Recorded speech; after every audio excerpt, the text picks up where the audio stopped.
How many of you have already prepared your guardrails for your relationships? We studied that guardrails are necessary to be placed in the safe zone before we cross over to the danger zone. And we have seen that happening in our relationship with friends, our relationship with our relatives, our family, our relationship with our church mates, our neighbors, our colleagues in the office. There is a relationship going on, but that we need to protect that relationship, and that relationship starts from where we are. Because, as they say, the heart of the matter is the matter of the heart. Everything emanates from the heart. When you give flower to your wife, you say, I love you. Then the wife may say, I can't see that. You know, I pulled this flower from my heart. My heart was there when I selected the flower. Oh, nice. So it can be felt.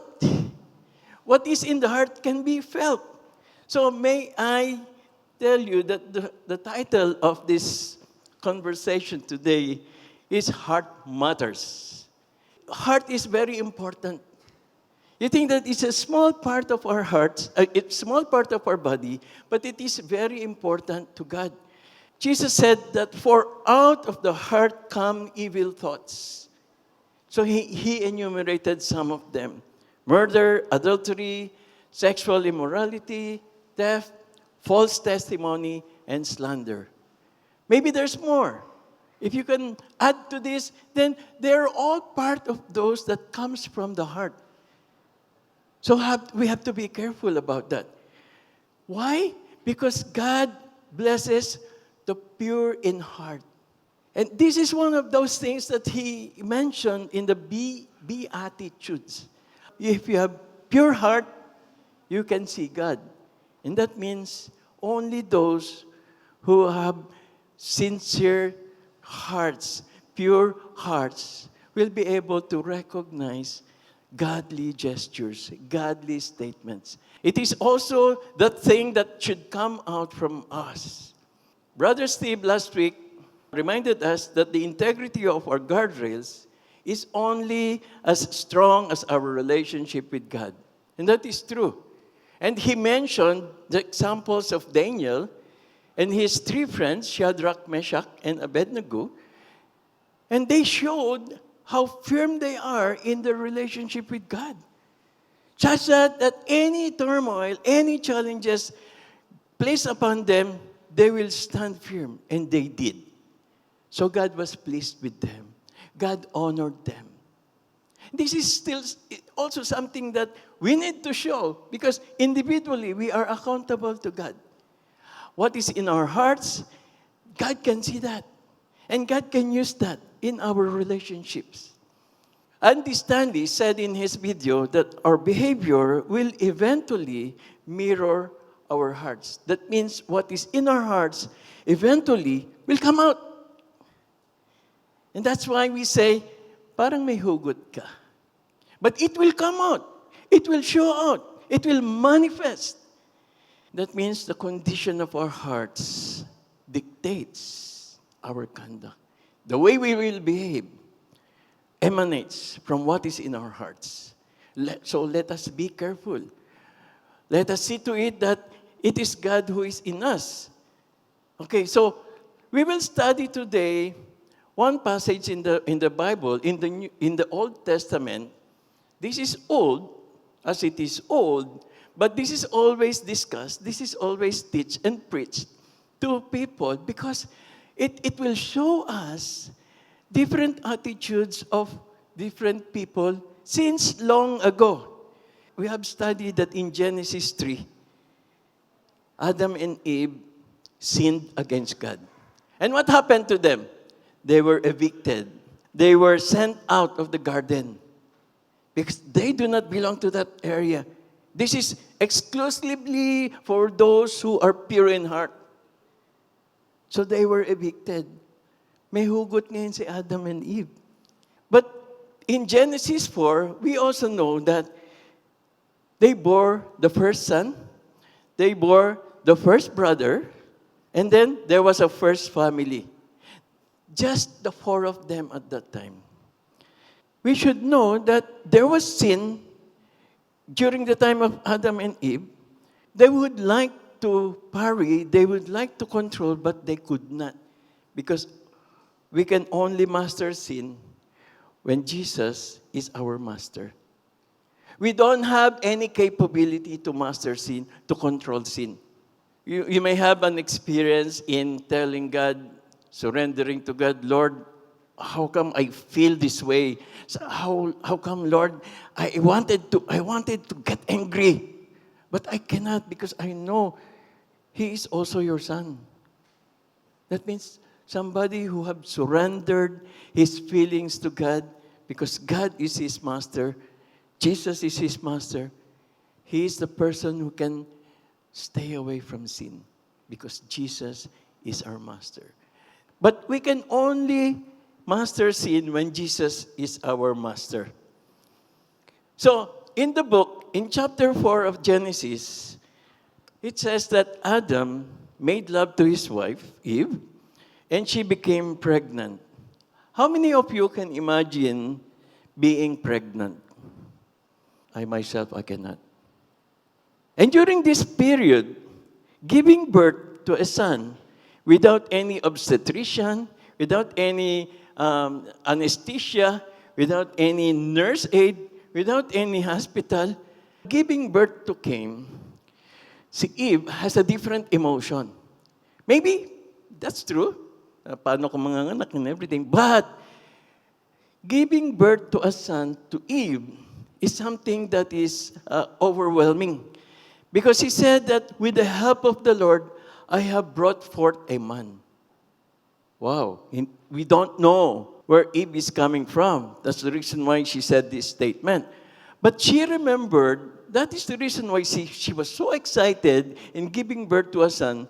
It's because she heard at the time when God scolded the serpent who caused them to sin, God said to the serpent, and I will cause hostility between you and the woman, and between your offspring and her offspring. He will strike your head, and you will strike his heel. Okay, mathematical question. 3 plus 1, the third one is the he, right? Well, at least that is how Eve felt at that time.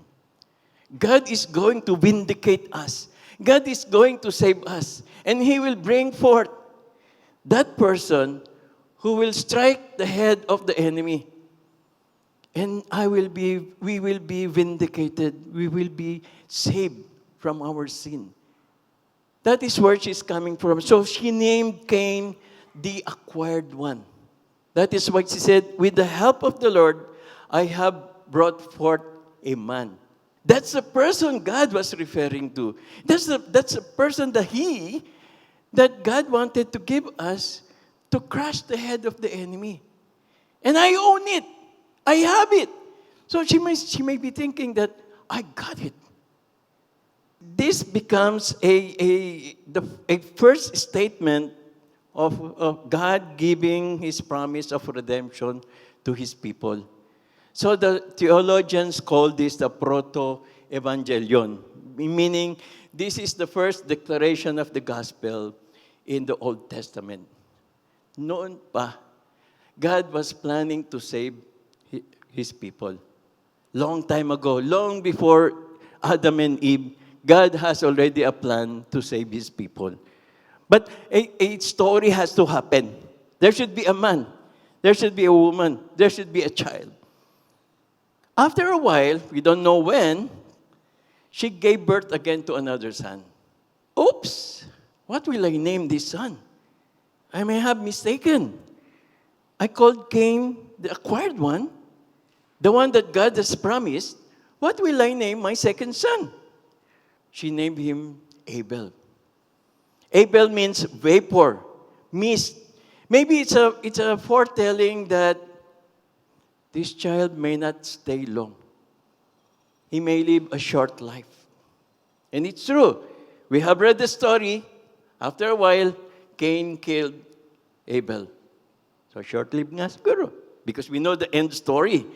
But the story has to continue. There were now two children in the family of Adam and Eve. And it came to a time when they have to work. You will have to fend for yourselves. From this time on, you will have to plant seeds. You have to grow the trees. You have to take care of the flock. So at that time, they were growing. They tendered a farm job. Each of them are in the farm doing their own assignment. So Abel kept flocks while Cain worked the soil. You know, in their practice is the youngest should take care of the flock because he doesn't need to do anything. Just watch over. Just bring them to a grazing land so they have food to eat. Bring them to a stream so they have water to drink.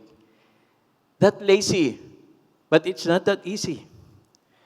Because in the course of time, maybe Adam taught his children how to worship the Lord. Maybe it is assumed that Adam taught his children that there is God. So they would have taught these two children how to worship God. So in the course of time, it says that Cain brought some of the fruits of the soil. Some. Okay. When you love somebody, would you settle giving that person a cheapy gift? The same thing is true with our God. If you love God and if you think you have to revere God, you have to exalt Him, you have to please Him, then you have to give Him the best. So, in that course of time, Cain brought just some of his produce, while Abel also brought an offering. What did he bring? Fat portions of his firstborn flock. You know what this means? If you can just imagine that you are going to give the fat portions of your flock to God, there should be a selection process. Right? Everybody knows this selection process. From my flock, I will select those who are firstborn. So, you are old, I will select from this firstborn, and then I will select who are muscular, who are fatty. So, muscular, take out. These are the fatty ones. But how do I select the best from the fatty ones? I will have to meticulously touch whether he's more of flesh or more of fat. How long will it take? We don't know. But the process of selecting something special for a special person has been done. And that's the reason why these two guys are being mentioned in the Bible, and they're always a subject of study because there was a meticulous selection of an offering. Oftentimes, if we reflect back to the church, sometimes when we pass the offering basket, we see folded bills. I'm sorry to say, but you know, when you select from your bills and you see one that is folded, you might say that, okay, this is my offering, and wait, it's folded. Baka mamaya mapunit pa yan. But giving something to the Lord takes some specialization. It takes a particular selection of what you will give Him because you love Him. The selection process of giving something to someone special has to be done. And Abel did that. So, it turned out that God looked with favor on Abel and his offering. You listen, huh? God looked with favor on Abel before he looked with favor on his offering. It was the person first who is important to God before his offering. So that means there is validity on what you will give Him, but what is there in the heart, which is the subject of our conversation today, It is what is inside your heart, because it will show. It will manifest. It will be obvious. It will be brought out to the light. What is in your heart? This is what happened. The Lord looked with favor on Abel and his offering. But on Cain and his offering, you see? Cain and his offering, he did not look with favor. Does Cain understand what is going on? So, Hebrews, the book of Hebrews says this about Abel. By faith, Abel brought God a better offering than Cain did. What did he say? By faith, Abel brought God a better offering than Cain. By faith, he was commended as righteous when God spoke well of his offerings. And by faith, Abel still speaks even though he is dead. Up to this moment, it's 2022. We're still talking about Abel. What God saw in Abel still speaks loud until today. Because he has faith. This is what he did to his God when he gave an offering to God. So be very careful on what is inside your heart, because it will manifest. It will show, especially when you give an offering to God. Be very careful. Don't say, this is enough for him. God can accept even 1 centavo or 1 cent for as long as it comes from the heart. Amen? But don't do that, because God gave you more. Okay? So what happened to Cain? Looking at Cain's side, my goodness, my offering was not accepted by God with favor. I'm mad.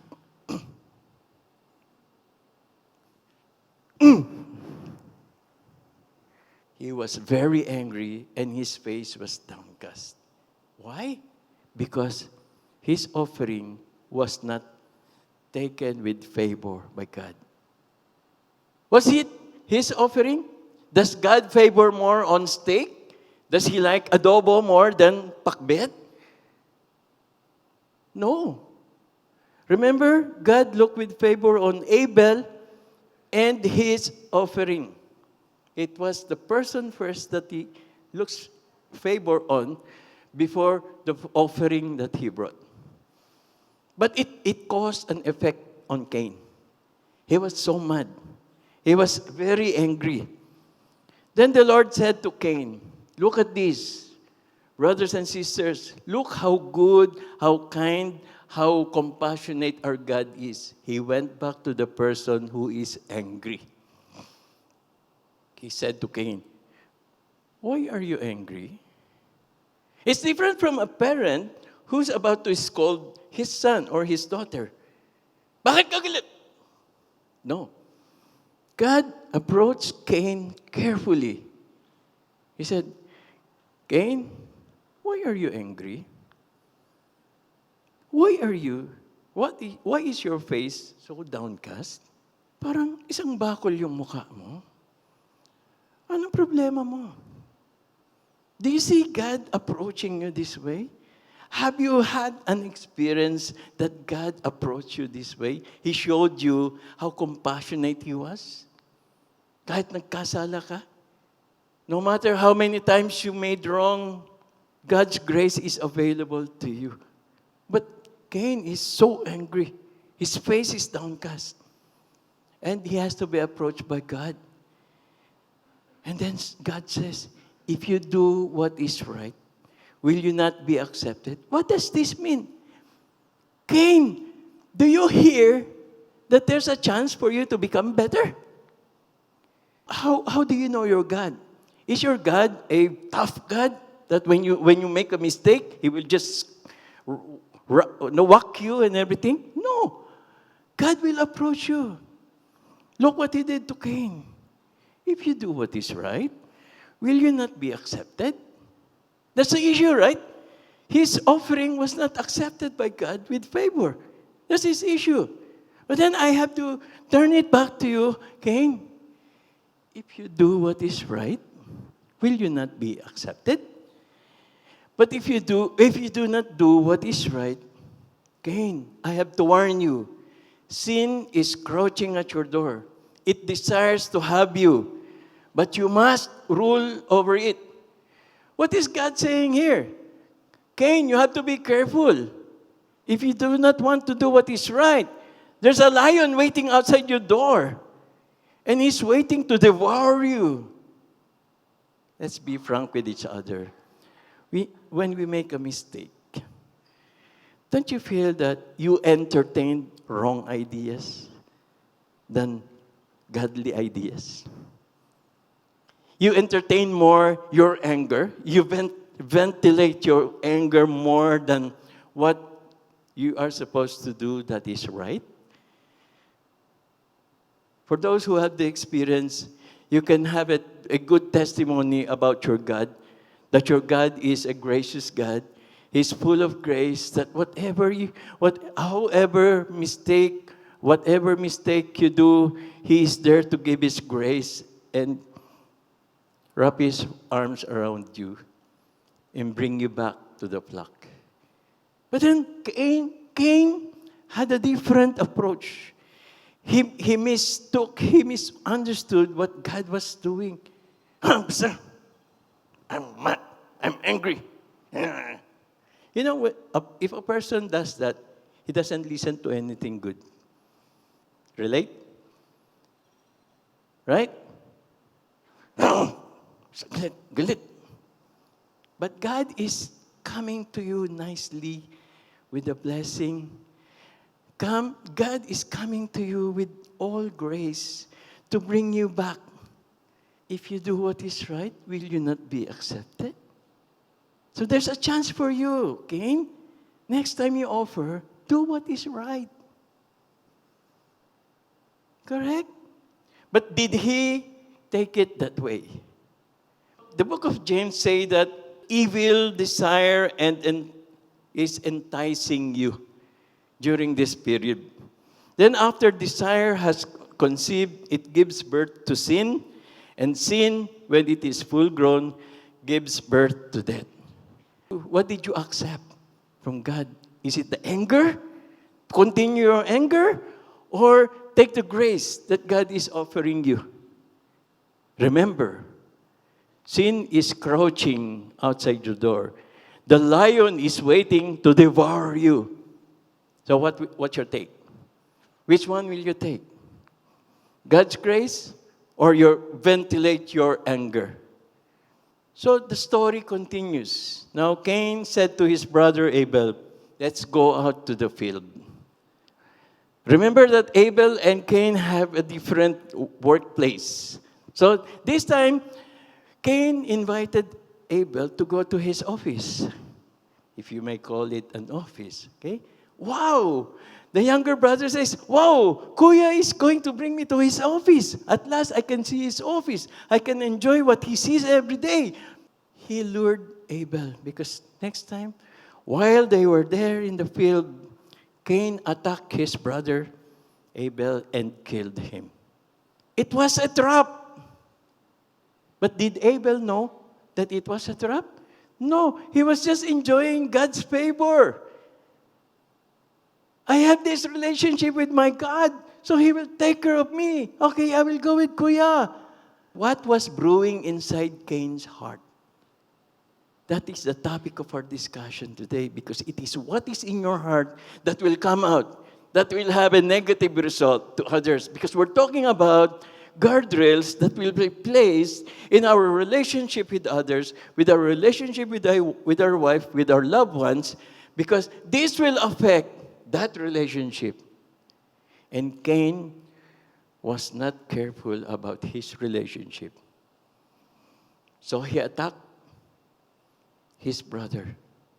All the while, Eve, at that time, she was so happy, she was so excited that at last, the son that I bore was the one given by God. I got it. This is the answer. He's the Redeemer. No. So God's warning to Cain happened.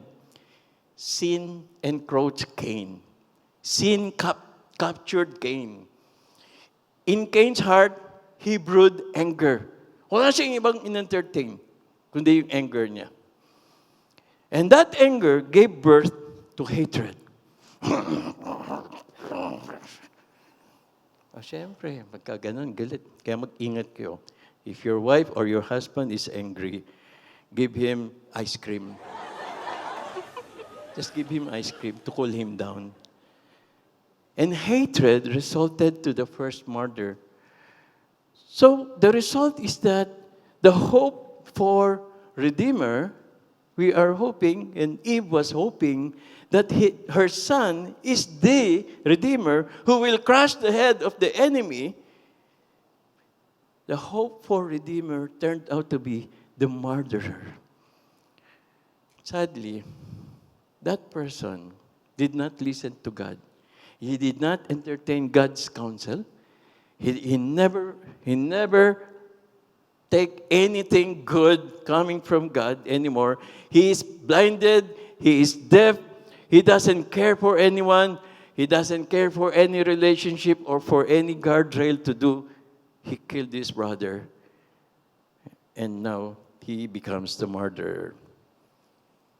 Friends, we need to fight against sinning. And we can only do that when Jesus is our master. We need to accept the Lordship of Jesus Christ in our hearts so that we'll be able to fight whatever sin is coming to us.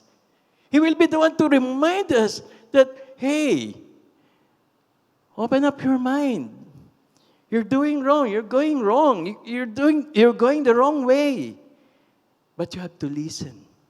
Listen to God's voice. It's good for you to listen to preachings, to listen to teachings, discussion in koinonia, because they are places where God can remind us. Especially now that we're doing guardrails, there's so many things, there's so many relationships that we need to protect and put a guardrail so that we will not go over the danger zone. And Cain is one example like that. So then the Lord said to Cain, "Where is your brother Abel?" Don't you think God knows where Abel was after Cain killed him? Doesn't he know where Abel was? The same question was asked when he called Adam. When they were in the garden, and then they sinned against God, they hid because they saw themselves naked. So they hid. When they heard God coming, God had to ask, "Adam, where are you?" Don't you think God knows where Adam is? Or Adam was? He knows, right? He's God. So this is similar to Abel. Abel, where is your brother? What is his natural response? "I don't know. Am I my brother's keeper?" You know, if ever some of you use this statement, "Am I my brother's keeper?" luma na po yan.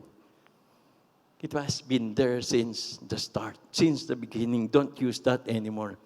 So there was a testimony that even before the New Testament ended, the Apostle John had this to say, "Do not be like Cain, who belonged to the evil one and murdered his brother." Why did he murder him? Because his own actions were evil and his brother's actions were righteous. Mind you, the Bible started with Cain sinning, Adam and Eve sinning. Before the Bible ended, in the last books of the New Testament, Cain was mentioned. The sad thing there is, do not be like Cain. It's nice to see that be like Brother Peng, right? But do not be like Cain is something that is a bad testimony about you. From beginning to the end, your name is blemished. You don't have a good testimony. People, I will discourage my people from imitating you. Do not be like Cain. So we can only master sin when Jesus is our master. We have to submit ourselves to Him, to His Lordship. Because He's the only one who can take care of us. He's the only one who can see what is ahead of us. Even those things that may be the cause of your sin, He knows them. He can warn you. But when He warns you, you need to listen. You need to adhere to what God will tell you. Because we can only master sin when Jesus is our master. Then the Lord said to Cain, "What have you done? Listen, your brother's blood cries out to me from the ground. Do you think that you can hide the sin that you did? No. I know. I created Abel. I know his heart. I know his blood. I know where they're going." And he's crying, "Lord, bakit binigyan mo ako ng ganitong brother?" But then, to Abel, it doesn't mean anything anymore because he's dead. He's with the Lord. But to Cain, I wonder how Cain lived after that. If you continue reading the Bible, you will see that he was in wonder. He built his own city, but he's still in pain. He still had that agony in his heart. So what do? To have Jesus Christ as our master, we have to entrust our heart to that master, to Jesus Christ. Because only Jesus Christ can take care of your pain. He can take care of your agony. He can take care of the things that derails you, the things that distort your mind. Because He wanted you to be a winner. He wanted you to be a blessed person. But we have to listen to Him. Each one of us receives a counsel from God every now and then. But do we listen to Him? That's the question. Do we adhere to what God is pointing out to us? Do we follow His counsel? This is the challenge to every one of us, brothers and sisters. Because this is something that will dictate or that will affect your hearts from this time on. Let us pray.